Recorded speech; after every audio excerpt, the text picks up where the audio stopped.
بسم اللہ الرحمن الرحیم۔ السلام علیکم۔ انفوپیڈیا کی انفارمیٹیو دنیا میں خوش آمدید۔ فرعون مصر اس دنیا کی تاریخ کا سب سے طاقتور بادشاہ، جس نے اپنی طاقت کے نشے میں نعوذ باللہ اللہ تعالیٰ کو چیلنج کیا تھا، لیکن تاریخ گواہ ہے کہ اس کو کس طرح نشان عبرت بنایا گیا۔ تاریخی شواہدات سے یہ بات سامنے آتی ہے کہ حضرت موسیٰ علیہ السلام کے زمانے میں موجود فرعون کا نام رمسیس دوم تھا، جس نے حضرت موسیٰ علیہ السلام کی دعوت کو ٹھکرا کر حضرت موسیٰ علیہ السلام کے خلاف جنگ کا اعلان کیا تھا۔ اور جب اس فرعون نے حضرت موسیٰ علیہ السلام اور ان کے ساتھیوں کا پیچھا کیا تو اللہ تعالیٰ نے حضرت موسیٰ علیہ السلام اور ان کے ساتھیوں کو اپنے معجزے سے سمندر کے پار پہنچا دیا، لیکن فرعون اور اس کے لشکر کو اسی سمندر کے بیچ میں پہنچا کر اسے اس کے پورے لشکر سمیت پانی میں غرق کر دیا۔ غرق شدہ فرعون کے بارے میں لوئس گولپنگ کے سفر نامے in the steps of Moses the lawgiver میں کی گئی تحقیق سے یہ بات سامنے آتی ہے کہ فرعون رمسیس دوم دراصل وہ فرعون تھا جس کے زمانے میں حضرت موسیٰ علیہ السلام پیدا ہوئے تھے، اور جو بنی اسرائیل پر شدید مظالم کی وجہ سے یاد کیا جاتا تھا، اور جس فرعون کے زمانے میں حضرت موسیٰ علیہ السلام پیغمبر بنا کر بھیجے گئے تھے، اور جو بحر احمر میں غرق ہوا تھا، وہ رمسیس کا بیٹا منفتح تھا۔ قرآن کریم میں فرعون کی لاش کے حوالے سے ایک جگہ اس کے متعلق ارشاد ہے، اللہ تعالیٰ نے فرعون کو مخاطب کر کے فرمایا، غرقابی کے بعد ہم تیرے بدن کو پانی سے نکال دیں گے تاکہ تیرا بدن پچھلے لوگوں کے لیے قدرت خداوندی کی نشانی اور عبرت بن جائے۔ واقعے کی مختصر وضاحت یہ ہے کہ جب حضرت موسیٰ علیہ السلام نے اسرائیلیوں کو فرعون کے ہلاک ہونے کی اطلاع دی تو وہ فرعون سے اس قدر مرعوب تھے کہ اس کا انکار کرنے لگے۔ اللہ تعالیٰ نے ان کی رہنمائی اور دوسروں کی عبرت کے لیے فرعون کی لاش کو دریا کی موج کے ذریعے باہر ڈال دیا، جس کو دیکھ کر لوگوں نے اس کی ہلاکت کا یقین کر لیا، اور یہ لاش سب کے لیے نمونہ عبرت بن گئی۔ برٹانیکا کے مضمون ممی میں ذکر ہے کہ سن 1906 میں انگریز ماہر علم تشریح سر گریفٹن ایلیٹ اسمتھ نے ممیوں کو کھول کھول کر ان کے ہنود کی تحقیق شروع کی تھی اور 40 ممیوں کا مشاہدہ کیا تھا۔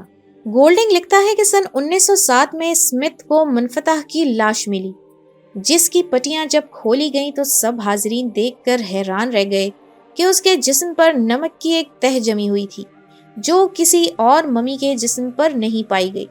گولڈنگ مزید یہ بات بھی بیان کرتا ہے کہ یہ فرعون بحیرات مرہ یعنی بٹر لیکس میں غرق ہوا تھا، جو اس زمانے میں بحر احمر سے ملی ہوئی تھی۔ آگے چل کر وہ لکھتا ہے کہ جزیرہ نمائے سینا کے مغربی ساحل پر ایک پہاڑی ہے جسے مقامی لوگ جبل فرعون کہتے ہیں۔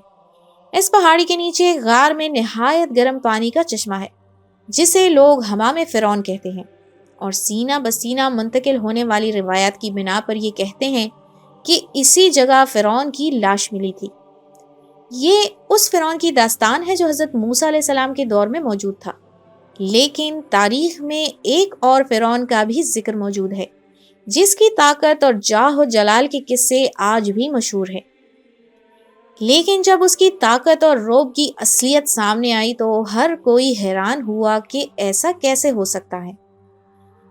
قدیم مصر کے فرعون توتن خامن کو عام طور پر ایک طلسماتی بادشاہ کے روپ میں پیش کیا جاتا ہے، اور مصری دیو ملاؤں اور تاریخی تذکروں میں بھی اسے بہت ہی ہیبت اور جلال والا فرعون ظاہر کیا جاتا ہے، لیکن ایک طویل سائنسی تحقیق کے بعد اب اس کی اصلیت دنیا کے سامنے آئی ہے۔ ماہرین آثار قدیمہ، تاریخ دانوں اور سائنسدانوں نے مل کر ایک طویل تحقیق کی۔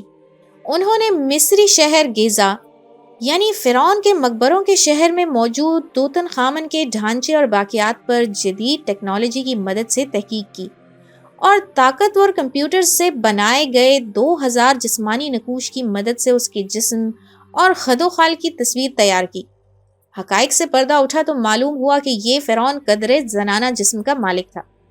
اس کا بایاں پاؤں ٹیڑھا تھا اور بیماری اور کمزوری کی وجہ سے وہ چھڑی کے سہارے چلتا تھا۔ توتن خامن، اس کے والد اخناتون اور والدہ کے ڈی این اے نمونوں کے تجزیے سے یہ بھی معلوم ہوا کہ اس کے والدین آپس میں بھائی بہن تھے اور ان کے شرمناک تعلق سے اس کی پیدائش ہوئی۔ ماہرین کا کہنا ہے کہ اس فرعون کی جسمانی خامیوں اور کمزوریوں کی وجہ بھی یہی تھی کہ اس کے والدین میں بہن بھائی کا رشتہ تھا۔ توتن خامن فرعون آج سے تقریباً 3500 سال قبل مصر کا حکمران تھا۔ مقبرہ فرعون کی رانی کا ہے جس کا نام خنتقاؤس سوم ہے۔ آثار قدیمہ کے ماہرین نے مصر میں لگ بھگ 4000 سال پرانی قبر دریافت کی ہے۔ چیک آثار قدیمہ کی ٹیم کے مطابق یہ قبر فرعون کے شاہی گھرانے کی ایک ایسی رانی کی ہے جو مقبرے کی دریافت سے پہلے تاریخ میں نامعلوم تھی۔ مصر کے حکام کا کہنا ہے کہ یہ مقبرہ مصر کے دارالحکومت قاہرہ کے جنوب مغرب میں 32 کلومیٹر کی دوری پر واقع قدیم ریاست ابو سر کے سب سے بڑے قبرستان میں دریافت ہوا ہے، جو فرعون کی 5ویں نسل کے گھرانوں کے ساتھ منسوب ہے۔ ابو سر قدیم مصر کے دارالحکومت میمفس کا پرانا شاہی قبرستان تھا۔ یہاں فرعون نفرفری کا اہرام ہے جس نے 4500 قبل مسیح مصر میں حکومت کی تھی۔ یہ دریافت شدہ قبر فرعون نفرفری کے مقبرے کے احاطے میں ملی ہے، جس کے بارے میں کہا جا رہا ہے کہ یہ فرعون نفرفری کی بیوی کا مقبرہ ہو سکتا ہے، جسے رینفرف بھی کہا جاتا ہے۔ ایجنسی فرانس پریس کے مطابق مصر کے وزیر آثار قدیمہ ممدوح دمتی نے اپنے بیان میں کہا، یہ مقبرہ فرعون کی رانی کا ہے جن کا نام خنتقاؤس سوئم ہے۔ رانی کا نام اور عہدہ قبر کی اندرونی دیوار پر کندہ لکھائی سے معلوم ہوا ہے۔ انہوں نے کہا کہ گزشتہ 2 رانیاں بھی اسی نام کی دریافت کی جا چکی ہیں، اسی لیے اس رانی کو خنتقاؤس سوم کے نام سے ظاہر کیا ہے۔ خیال ظاہر کیا جاتا ہے کہ رانی کا نام مقبرہ تعمیر کرنے والے ہنرمندوں نے دیوار پر کندہ کیا تھا۔ دمتی کا کہنا ہے کہ یہ پہلا موقع ہے جب ہم نے اس رانی کا نام دریافت کیا جو اپنے مقبرے کی دریافت سے پہلے تک ہمارے لیے نامعلوم تھی۔ دمتی نے مزید کہا کہ اس مقبرے کی دریافت سے ہمیں 5ویں نسل کے شاہی گھرانوں کے کچھ پوشیدہ پہلوؤں سے آگاہی حاصل ہوئی ہے، جس نے فرعون کی 4تھی نسل کے ساتھ مل کر پہلے اہرام مصر کی تعمیر کا مشاہدہ کیا تھا۔ مصری نوادرات کی وزارت کی ایک عہدیدار کا کہنا ہے کہ یہ قبر تقریباً 2345 سے لے کر 2994 قبل مسیح میں فرعون کے 5ویں نسل کے گھرانوں کے درمیان کی معلوم ہوتی ہے۔ ان کا کہنا تھا کہ مقبرے کی تلاش گزشتہ چند سالوں کی دریافت میں سے اہم ہے، جو ایک بار پھر یہ تصدیق کرتی ہیں کہ ابو سر کا قبرستان قدیم مصری تاریخ کے اہم ادوار کو از سر نو جاننے کے حوالے سے بڑی تعداد میں منفرد ذرائع فراہم کرتا ہے۔ مصر میں آثار قدیمہ کی چیک ماہرین کی ٹیم سن 1976 سے ابو سر میں کام کر رہی ہے۔